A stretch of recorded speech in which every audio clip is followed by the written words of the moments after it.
పగడాల ప్రవీణ్ అనేవారు మృతి చెందారు. మన ప్రాంతంలో వారి మృతదేహం లభ్యమైంది 24th నైట్. వారి కుటుంబానికి, క్రైస్తవ సమాజానికి, వారి మిత్రులందరికీ కూడా ప్రగాఢ సంతాపం తెలియజేస్తున్నాను. అదే సందర్భంగా ఈ కేసుకి సంబంధించి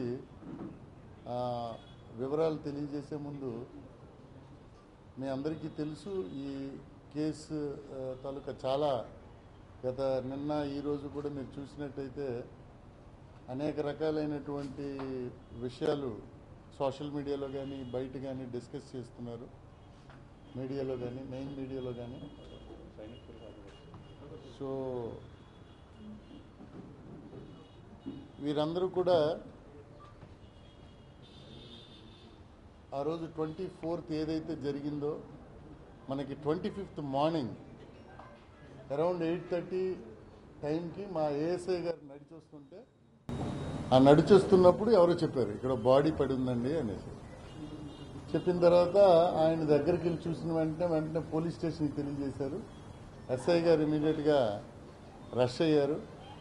ఎప్పుడైనా ఒక డెత్ అవ్వగానే వెంటనే మనకి ఎవరో తెలియదు కదా, సో ఇమీడియట్గా VR1 పిలిపించుకున్నారు. అలాగే డెత్ అయిందా లేదని చూడడానికి కూడా డాక్టర్ని పక్కనే ఉన్న హాస్పిటల్ నుంచి పిలిపించుకున్నారు. పిలిపించుకొని వారు ముగ్గురు కలిపి డిస్కస్ చేశారు. అక్కడ మొబైల్ పడి ఉంది. మొబైల్లో ఎస్ఐ గారు ఎవరో తెలుసుకోవాలి కాబట్టి ఫింగర్ ప్రింట్ ఓపెన్ చేయగానే లాస్ట్ కాల్ రామ్మోహన్ అనేటటువంటి వ్యక్తి, ఆర్జేవై రామ్మోహన్ ఆర్జేవై అనే ఆయనకి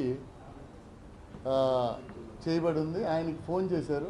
ఆయన వెంటనే అతని వైఫ్, అతని మిత్రుడు ఒకరు, వీరు ఈ పాస్టర్ ప్రవీణ్ గారి తాలూకా అసోసియేట్స్, మిత్రులు. అంటే ఈ క్రైస్తవ ప్రచారంలో భాగంగా రాజమండ్రిలో ఆయన వచ్చినప్పుడు షెల్టర్ ఇచ్చేటటువంటి మిత్రులు. వారు వచ్చిన తర్వాత వారు ఐడెంటిఫై చేశారు ఇదే బాడీ అని ఐడెంటిఫై చేసిన తర్వాత దెన్ అప్పుడు వెంటనే కంప్లైంట్, బంధు ఎక్కడ ఉంటారు వీళ్ళ పేరెంట్స్ కానీ వీళ్ళ బ్రదర్స్ రిలేటివ్స్ ఎక్కడ ఉంటారని అడిగితే then they told that they are from హైదరాబాద్లో ఈయన ఉంటారండి. ఈయన చాలా క్రైస్తవ ప్రచారంలో భాగంగా ఇక్కడికి వస్తుంటారు, అప్పుడప్పుడు చుట్టూ కూడా తిరుగుతూ ఉంటారు అన్నది మనకు వచ్చిన సమాచారం. దాంతో వెంటనే వారి బంధువులతో మాట్లాడడం జరిగింది. బికాజ్ వారి వచ్చి కంప్లైంట్ ఇవ్వాలి కాబట్టి కంప్లైంట్ సాయంత్రం వారి బావమరిది వచ్చి అన్ని విషయాలు రామ్మోహన్ గారితో వారి అసోసియేట్స్ తోటి చర్చించుకున్న తర్వాత then they have given 1 complaint. అనుమానాస్పద మరణం కింద ఇవ్వడం జరిగింది. 194 BNS కింద ఇవ్వడం జరిగింది. సో దాని ప్రకారం అక్కడ FIR కట్టారు. సో సాయంత్రం అయిపోయింది కాబట్టి నెక్స్ట్ డేనే మళ్ళీ ఇంక్వెస్ట్ చేయాలి బాడీకి. బాడీ మార్చురీకి కూడా తరలించారు. అక్కడ ఏదైతే సంఘటనా స్థలం ఉందో దానికి ఇమ్మీడియట్గా ఫింగర్ ప్రింట్స్ కానీ, డాగ్ స్క్వాడ్ కానీ, క్లూస్ టీమ్ కానీ, ఎవ్రీబడి హెస్ గాన్ దేర్. వెళ్ళిన వెంటనే అక్కడ మనము ఏదైతే ఎవిడెన్స్ కలెక్ట్ చేయాలో అవంతా కూడా కలెక్ట్ చేసుకున్నారు. అక్కడ బండి ఉంచారు, ఇంకా దాన్ని కూడా రికవర్ చేస్తారు. అక్కడ ఒక పికెట్ కూడా వేసుకున్న తర్వాత నెక్స్ట్ డే మార్నింగ్, అంటే టుడే మార్నింగ్ వారి వైఫ్ కూడా వస్తారని చెప్పారు. సో 9:30కి రాలేదు ఆమె. షీ టోల్డ్ దట్ ఇష్యూస్ ఏమున్నాయి, ప్రాబ్లమ్స్ ఉన్నాయి, నేను రాలేనని చెప్తే దెన్ ఇంక్వెస్ట్ అయితే దీనికి గాను ఈ రామ్మోహన్ గారు తర్వాత ఇతర ఫాదర్స్ ఎవరైతే క్రైస్తవ సమాజం వారు అనుమానం వ్యక్తం చేశారో అనుమానాస్పద కేసు కట్టాము. అదేవిధంగా ఇంకా క్లారిటీ రావాలి అన్న విషయం, ఇన్వెస్టిగేషన్లో ఇంకా క్లారిటీ, ట్రాన్స్పరెన్సీ ఉండాలి. ఈ కేసులో మాకు అనుమానాలు ఉన్నాయని చాలామంది సోషల్ మీడియాలో ఇవంతా తిరుగుతున్న కారణంగా వెంటనే ఉన్నతాధికారుల ఆదేశాల మేరకి, ప్రభుత్వ ఆదేశాల మేరకి మనం ఇంక్వెస్ట్ ఎగ్జిక్యూటివ్ మ్యాజిస్ట్రేట్తో చేయిద్దామని నిర్ణయించాం. ఎగ్జిక్యూటివ్ మ్యాజిస్ట్రేట్ అంటే ఏ మేజర్ కస్టోడియల్ డెత్స్లో కానీ, లేకపోతే డౌరీ డెత్స్లో కానీ, వాటిలో చేస్తారు, చాలా సీరియస్ అఫెన్సెస్లో.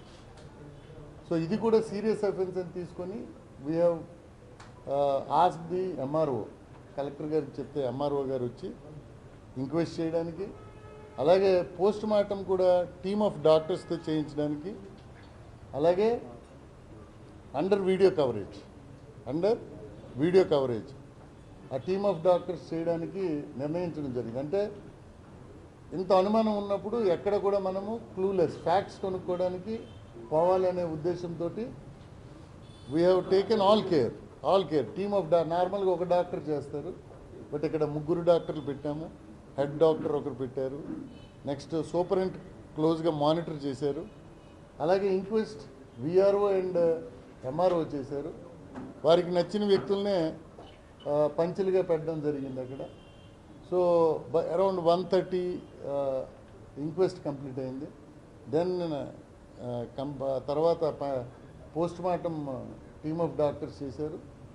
సో చాలామంది క్రైస్తవ ఫాదర్స్ అక్కడికి వచ్చిన వాళ్ళు దేవర్ ఆస్కింగ్ ఫర్ ఫ్యాక్ట్స్, నిజాలు ఏమిటో మాకు కావాలి సార్. ఈ ప్రొటెస్టులు కానీ అవి చేయడానికి లేరు. 70% ఆఫ్ ది క్రైస్తవ సోదరులు అందరూ కూడా కోఆపరేట్ చేశారు. అందుకే ఇప్పుడు డెడ్ బాడీ హైదరాబాద్ పంపించగలిగాం. సో ఇందులో భాగంగా మాకు అంటే ఎలా జరిగింది ఇది అన్నది మనకి క్లూస్ కావాలి, వేరియస్ క్లూస్ కావాలి, దాంట్లో అనాలిసిస్ కావాలి. దాంట్లో భాగంగా మాకు ఒక 2 ఫుటేజ్లు తీసాము. దాంట్లో ఒక ఫుటేజ్ చూపించగలుగుతారా? పెట్టండి, టోల్ గేట్ ఫుటేజ్ చూపించి. అటు కొంచెం ఉండవయా నువ్వు ఊరికి. సో ఆ బండి వస్తుంది చూడండి, అక్కడ ఆగారు ఆయన ఈజ్ ద పాస్టర్. అరౌండ్ ఎక్కడండి 11:31కి టోల్ ప్లాజా మన కొవ్వూరు రామన్ బ్రిడ్జ్ ముందు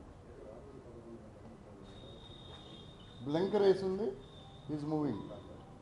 మరోసారి ప్లే చేయబోవు చూడండి, మీరు ఇటు వచ్చేయండి, తల పడతారు. సో అగైన్ యూ సీ అక్కడ దారి లేదు, పాపం కొంచెం రివర్స్ అవుతుంది లారీ. Yes come. ఈ లైట్లు ఆర్పలే, ఒకసారి అక్కడ చూడే, లైట్లు ఆర్పాలి. అది కూడా అక్కడ ఆ లైట్ ఆరలే. ఇదే అది లేకుండా అన్నీ ఆగే.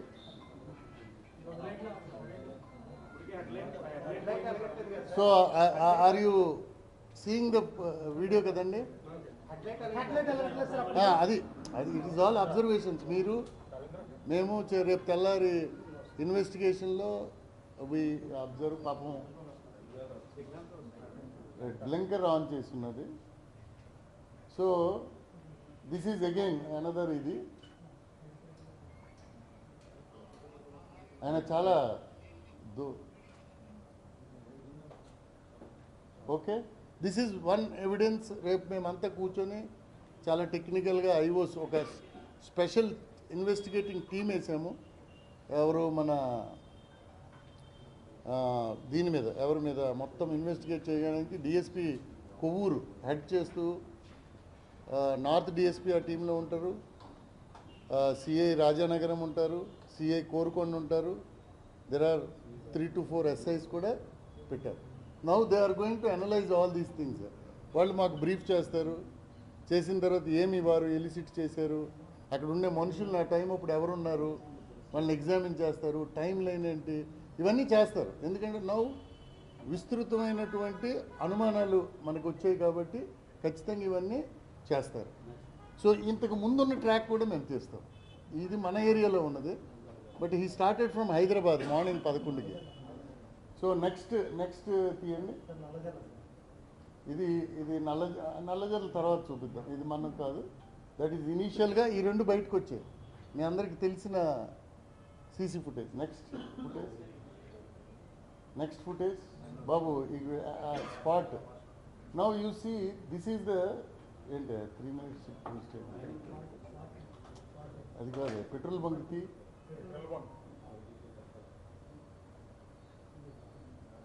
So now this is the petrol bunk అండి. ఆ రోడ్లో ఆయన వస్తున్నారు, ఈ రోడ్లో ఇటు నుంచి వెళ్తున్నాయి. అక్కర్లేదా నువ్వు అలాగే పెట్టు, అలాగే పెట్టు. So now this is past.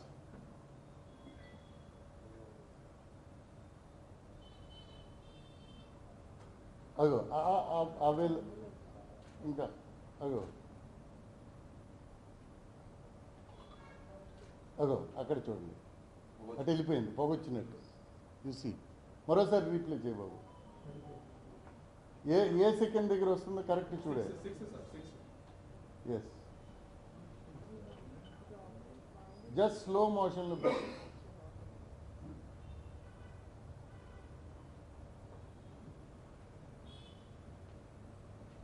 ఒకటి వెళ్తుంది, బాగోలేదు స్క్రీన్. ఇంకా ఇందాక టీవీలో చూసినప్పుడు చాలా బాగా వచ్చింది. సో సో సో ఇంకా ఇది అయిపోయిన తర్వాత అది కాదు, అదేనా? అది కాదు, అదేనా? Okay, yes. So car pass అయింది, మనకి డస్ట్ వచ్చింది. సో కార్ తర్వాత ఒక ట్రక్ వచ్చింది. Now this is another evidence. కరెక్ట్గా ఆయన గామన్ బ్రిడ్జ్ దగ్గర 11:31 అండ్ ఇక్కడికి వచ్చేసరికి కరెక్ట్గా 11:42. So time and vehicle everything is matching. So now we are going to track. ఎందుకు లైట్ లైన్ బాబు, రండి ప్లీజ్ కమ్, ప్లీజ్ కమ్. కూర్చో, ఇక్కడికి రండి. స్క్రీన్ సో ఇది ఈ రెండు ఒకటి మాకు బేసిక్గా ఆయన మూమెంట్కి సంబంధించి దొరికిన ఎవిడెన్స్లు. ఈ ఎవిడెన్స్ని మేము అనలైజ్ చేస్తాం. నవ్వు తర్వాత ఏం జరిగింది, అనుమానాలు ఏమైతే ఉన్నాయో వీటన్నిటిని క్రోడీకరించుకొని ఖచ్చితంగా ఏ అనుమానాన్ని కూడా విడిచిపెట్టకుండా ఈ 12 మినిట్స్లో ఏమైంది, 12 మినిట్స్ తర్వాత ఏమైంది, చాలా టెక్నికల్ అనాలిసిస్ చేయొచ్చు దీని మీద. మాకున్న టూల్స్, మాకున్న ఎక్స్పర్టైజ్ యూజ్ చేస్తాం. We will get all the evidence. At the same time అందరికీ రిక్వెస్ట్ చేసేది ఏంటంటే, ఎవరి దగ్గరైనా ఎవిడెన్స్ ఉంటే, ఎవరో చూసుంటారు, లేకపోతే ఆ టైంలో ఎదురుగా బండిలో వచ్చి ఉంటారు, ఎనీ ఎవిడెన్స్ ఆ ఏరియాలో వారు చెప్తున్న దానికి అనుమానానికి బలం చేకూర్చే విధమైనటువంటి ఏదైనా ఆధారాలు ఉంటే మాకు అవి సబ్మిట్ చేస్తే రాతపూర్వకంగా ఈ టీంకి, స్పెషల్ టీం ఏదైతే ఫామ్ చేసామో వారికి సబ్మిట్ చేస్తే అవి కూడా వెరిఫై చేస్తాం.